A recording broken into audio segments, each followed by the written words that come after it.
Shoshilinch xabar. Ertaga ayrim joylarda qisqa muddatli yomg'ir yog'adi. Assalomu alaykum aziz yurtdoshlar, kanalimizga yangi bo'lsangiz obuna bo'lishni unutmang. O'zgidromet ertaga 18-sentyabr kuni kutilayotgan ob-havo ma'lumotlarini e'lon qildi. Unga ko'ra Qoraqalpog'iston Respublikasi, Xorazm viloyatida havo biroz bulutli bo'lib, ayrim joylarda o'zgaruvchan bo'ladi. Yog'ingarchilik kutilmaydi. Shamol sharqdan 7-12 metr/sekund tezlikda esadi.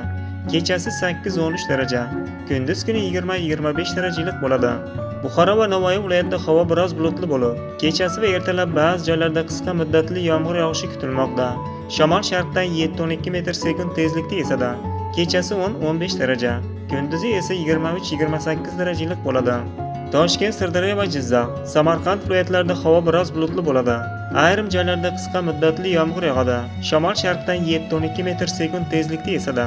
Kechasi 10-15 daraja, kunduz kuni 20-25 darajalik bo'ladi. Qashqadaryo va Surxondaryo viloyatlarida havo biroz bulutli bo'ladi.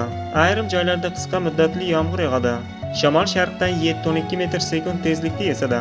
Kechasi 13-18 daraja, kunduzi esa 25-30 darajalik bo'ladi. Andijon, Namangan, Farg'ona viloyatlarida havo biroz bulutli bo'ladi. Ayrim joylarda qisqa muddatli yomg'ir yog'adi.